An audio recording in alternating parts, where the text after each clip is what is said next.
오늘 수요예배 주제는 의인은 없나니 하나도 없다. 의인은 없나니 하나도 없다입니다. 하나님은 의로우십니다. 하나님만이 의로우십니다.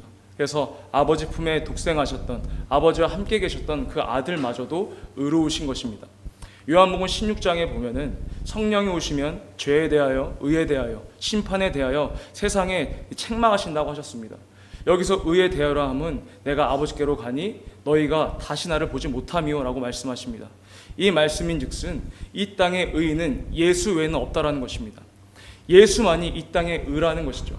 그래서 성령께서 최초로 임하신 것입니다. 우리가 예수 이전에 성령이 임하신 분은 한 사람도 없습니다. 성령께서 임하신 것이 아니라 성령 충만을 입은 것입니다. 성령 충만을 입었다라는 것과 성령께서 임하셨다는 것은 엄연히 다릅니다. 성령 충만을 입었다라는 것은 외부에서 성령께서 그 사람을 감동시키심으로 역사하셨다라는 것이고, 성령께서 임하셨다라는 것은 성령께서 내 안에 오심으로써 내주하심으로 내 속에서 역사하시는 것입니다. 그래서 성령께서 최초로 임하신 분은 바로 예수이십니다. 그래서 그리하여 우리가 예수의 피를 나 영혼에 묻힘으로 인해서 우리가 의롭다 함으로써 성령을 받을 수 있게 되는 것입니다. 성령은 오직 의롭다함을 입은 자들에게만 임하십니다. 많은 사람들이 마가의 다락방에서 성령님이 임하실 때 그것이 최초라고 생각합니다. 그것이 아니라 먼저는 예수께 성령이 임하셨습니다. 예수께 성령이 임하셨습니다. 예수로부터 시작한 것입니다. 그래서 예수에 붙은 자들, 예수께 붙은 자들에게 성령을 보내주시는 것입니다. 그래서 당연하게 예수와 상관없는 자들은 그 성령을 받을 수 없게 되는 것입니다. 우리 마태복음 3장 13절에서 17절 말씀입니다. 다 같이 합독하시겠습니다. 시작. 이때에 예수께서 갈릴리로서 요단강에 이르러 요한에게 침례를 받으려 하시는데 요한이 말려 가로되 내가 당신에게 침례를 받아야 할 터인데 당신이 내게로 오시나이까? 예수께서 대답하여 가라사대 이제 허락하라. 우리가 이와 같이 하여 모든 의를 이루는 것이 합당하니라 하신대 이에 요한이 허락하는지라. 예수께서 침례를 받으시고 곧 물에서 올라오실새 하늘이 열리고 하나님의 성령이 비둘기같이 내려 자기 위에 임하심을 보시더니 하늘로서 소리가 있어 말씀하시되 이는 내 사랑하는 아들이요 내 기뻐하는 자라 하시니라. 아멘. 아멘. 이 침례 요한을 통해서 침례를 받으시고 성령께서 임하시고 또 하늘에서 하나님의 아버지의 음성이 들렸습니다. 이것은 예수가 의인이라는 것을 증명하는 것입니다. 우리가 어떠한 그 행위를 통해서도 착한 일을 한다 하더라도 그 사람은 의인이 될 수 없습니다. 또는 세상에서 존경받을 만한 그런 성품을 가졌다 하더라도 그 사람을 의인으로 불릴 수 없습니다. 우리의 행위는 우리를 의인의 반열에 올려두지 못합니다. 오로지 우리가 의인이 될 수 있는 것은 예수를 믿는 그 믿음으로 가지고 예수께서 의롭다 하심으로 인치심으로써 우리가 의롭다함을 입게 되는 것입니다. 우리 갈라디아서 2장 16절 말씀입니다. 합독하시겠습니다. 시작. 사람이 의롭게 되는 것은 율법의 행위에서 난 것이 아니요 오직 예수 그리스도를 믿음으로 말미암는 줄 아는 거로 우리도 그리스도 예수를 믿나니 이는 우리가 율법의 행위에서 아니고 그리스도를 믿음으로써 의롭다함을 얻으려 함이라.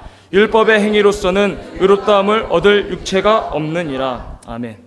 의롭다함을 입는다. 이것이 우리가 의인이 되었다는 것이 아니라 나는 죄인이나 예수와 함께 있음으로써 의롭다 칭함을 받게 된다는 것입니다. 그래서 예수를 떠나면은 우리는 본래는 진노의 자식이었기 때문에 죄 가운데 있게 되는 거예요. 죄가 있는 곳엔 반드시 하나님의 진노가 따릅니다. 죄가 있는 곳에 반드시 하나님의 형벌이 따릅니다. 우리 과거의 유월절에 양의 피를 문설줄에 발라서 사망이 건너갔듯이 우리의 영에 예수의 피와 살을 먹고 마심으로 인해서 예수와 함께 있을 때 하나님의 진노를 면할 수 있게 되는 것입니다. 그 예수의 피, 의인의 피, 점없고 흠없는 그 보혈이 우리의 모든 죄를 덮어주시는 것이죠. 베드로전서 2장 24절입니다. 다 같이 합독하시겠습니다. 시작.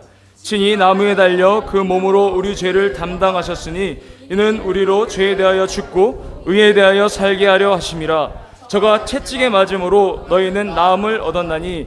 25절까지 시작. 너희가 전에는 양과 같이 길을 잃었더니 이제는 너희 영혼의 목자와 감독 되신 이에게 돌아왔느니라. 아멘. 그 의인이신 예수께서 십자가에 매달리는 형벌을 받습니다. 병 고치고 귀신 쫓고 모든 기사와 표적을 나타내시고 그리고 천국 복음을 전했던 그 예수께서 가장 저주스러운 그 형벌을 받습니다. 이때 많은 사람들이 도망가고 또는 제자들까지도 예수를 등지고 떠납니다. 그만큼 그 십자가 형벌이라는 것이 저주스러운 상징이라는 것입니다. 그런데 예수께서는 그걸 알면서도 그 예수께서는 그 십자가 형벌을 지셨습니다. 왜? 아버지의 뜻을 이루시기 위하심이고 또 그 본인께서 죽으심으로 아버지를 영원히 높이시기 위해서 또 하나님 아버지께서 우리를 사랑하시는 것을 확증하시기 위해서 순종과 복종함으로 그 십자가에서 모든 물과 모든 피를 쏟으셨습니다.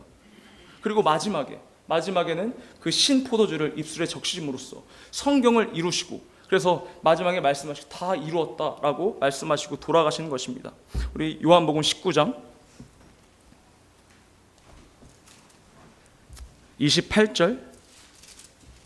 28절에서 30절까지 한번 읽어보겠습니다.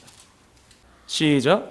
이후에 예수께서 모든 일이 이미 이룬 줄 아시고 성경으로 응하게 하려 하사 가라사대 내가 목마르다 하시니 거기 신 포도주가 가득히 담긴 그릇이 있는지라 사람들이 신 포도주를 머금은 해용을 우슬초에 메어 예수의 입에 대니 예수께서 신 포도주를 받으신 후 가라사대 다 이루었다 하시고 머리를 숙이시고 영원히 돌아가시니라. 아멘. 이 십자가 형벌에는 한 가지 관습이 있었어요. 그 관습이 뭐냐면 다리의 그 뼈를 꺾는 것입니다. 다리의 뼈를 꺾는 거예요. 이 다리의 뼈를 꺾는 이유는 십자가에 매달려 있는 그 죄수가 이 다리의 힘을 이용해서 그 체중을 버팀으로써 생명을 조금 더 연장한다는 거예요. 그래서 다리를 꺾음으로써 그 죽음을 재촉하는 것이죠. 그래서 이 밑에 보면 밑에 절에 보면 그 예수와 강도 둘의 다리를 꺾으려고 합니다. 그런데 예수께서는 그 다리를 꺾기도 전에 이미 죽으셨습니다. 이미 죽으셨어요. 우리 밑에 31절, 33절까지 한번 읽어보겠습니다. 31절부터 33절입니다. 다 잡독하시겠습니다. 시작. 이날은 예비일이라 유대인들은 그 안식일이 큰 날이므로 그 안식일에 시체들을 십자가에 두지 아니하려 하여 빌라도에게 그들의 다리를 꺾어 시체를 치워달라 하니 군병들이 가서 예수와 함께 못 박힌 첫째 사람과 또 그 다른 사람의 다리를 꺾고 예수께 이르러는 이미 죽은 것을 보고 다리를 꺾지 아니하고. 아멘. 여기까지입니다. 다리를 꺾지 아니하고. 다리를 꺾지 않으신 것이 바로 이것이 성경을 응하신 것입니다. 성경이 이루어진 거예요. 이 유월절에 보면은 유월절 율례에는 양의 고기를 먹고 그 양의 뼈를 꺾지 말라고 그런 법이 있습니다. 그래서 그 유월절 양의 실상이 누구시죠? 바로 예수란 말이에요. 예수의 다리가 꺾이지 않는 것 또한 이 성경이 이루어진 것입니다. 성경이 이루어진 거예요. 그리고 또 더 놀라운 것은 시편 34편에 보면 시편 34편 19절 20절 한번 보겠습니다. 네, 다 같이 합독하시겠습니다. 시작. 의인은 고난이 많으나 여호와께서 그 모든 고난에서 건지시는도다. 그 모든 뼈를 보호하시며 그 중에 하나도 꺾이지 아니하도다. 아멘. 뼈가 꺾이지 아니하는 것이 바로 의인이라는 증명이라는 것이죠. 이 앞에서도 출애굽기에서도 그렇고 민수기에서도 그렇고 양의 고기는 먹되 뼈를 꺾지 말라는 것입니다. 하나님께 드리는 그 희생양, 그 제물은 뼈를 꺾지 않아야 된다는 것이죠. 그런데 시편에 보니까 뼈를 보호하시며 어떤 자들을 보호하시느냐? 의인의 뼈를 보호하신다는 것입니다. 네. 그래서 이렇듯 성경 곳곳에는 예수가 의인이라는 것을 이야기하고 있습니다. 그런데 더 중요한 게 있어요. 이 앞에 있는 것들이 다 이루어졌다 한들 이것이 이루어지지 않으면 그 예수께서는 하나님의 아들이라 사칭하는 것입니다. 그것이 무엇이죠? 부활입니다. 아버지께서 아들을 부활시키셔야 했어요. 아들을 부활시키셔야지만이 예수께서 죄가 없으시고 의인이라는 것이 온 천하에 공포가 되는 것입니다. 그래서 아버지가 그 아들을 살리셨습니다. 부활시키셨습니다. 예수가 의인이라는 것을 알았어요. 그 예수께서 의인이라는 것을 알았고 예수가 하나님의 아들이라는 것을 우리가 알았습니다. 그럼 우리가 어떻게 해야 되느냐? 그 시편 밑에 절 보면 21절, 22절 보겠습니다. 시작. 악이 악인을 죽일 것이라 의인을 미워하는 자는 죄를 받으리로다. 여호와께서 그 종들의 영혼을 구속하시나니 저에게 피하는 자는 다 죄를 받지 아니하니로다. 아멘. 저에게 피하는 자, 의인께 피하라는 것입니다. 의인께 피하라는 거예요. 우리가 앞에서도 말씀드렸듯이 우리의 어떤 행위로도 우리는 의로워질 수 없습니다. 하나님은 이미 그것을 다 알고 계시는 거예요. 그래서 의인을 보내주신 것입니다. 그래서 그 의인에게 피할 때 우리가 의로워지는 것이고 의인에게 피하는 것이 바로 예수를 믿는 것이고 예수와 연합한 것입니다. 우리가 성경을 통해서 예수를 발견하는 거예요. 예수를 발견하면 예수 안에서 우리가 하나님과 사귐이 이루어지고 하나님의 뜻을 알게 되는 것입니다. 그래서 우리가 정말 죽기 전까지 그 믿음의 행위를 지속하다 보면 어느새 그 영생의 나라, 그 만유의 하늘 아버지의 집에 이를 것을 믿습니다. 할렐루야. 아멘. 우리 이 시간 기도하길 원합니다. 정말 우리에게 의인을 보내주신 것이 정말 감사한 거예요. 우리에게 의인을 보내주신 것이 정말 기쁜 일입니다. 정말 우리가 작은 것에 감사하고 작은 것에 기뻐하기 때문에 이 감사와 기쁨이 여러분들에게 무게가 좀 이렇게 가볍게 느껴질 수도 있어요. 하지만 우리에게 의인을 우리에게 보여주신 이 감사는 정말 무한한 감사입니다. 감사하고 또 감사하고 또 감사해도 모자랄 만큼 감사해야 되고, 또 기뻐하고 기뻐해도 모자랄 만큼 또 기뻐해야 하는 것입니다. 우리가 감사할 때 정말 우리가 내 안에서 감동이 일어나고, 감사할 때 정말 우리가 감격해야 되고, 정말 기뻐할 때 우리가 전율이 느껴져야 하는 것입니다. 이 시간에 예수여 새 모습 기도할 때 정말 큰 감사가 있는, 큰 기쁨이 있는 그런 우리 기도 시간이 되기 원합니다. 내가 죄인이라는 그 사실이 정말 처절하게 실감하셔야 돼요. 그래야 나에게 의인이 오신 것이 의인을 보내주신 것이 정말 큰 기쁨이 되고 큰 감사가 되는 것입니다. 나는 죄인으로서 의인이 없었으면 죽을 영혼이었어요. 멸망하게 되는 것이었습니다. 이 시간에 다시 한번 큰 기쁨과 큰 감사가 넘치는 그런 기도 시간이 되기 원합니다. 예수여 새 이름으로 부르시고 다시 한번 기도하시겠습니다. 예수야!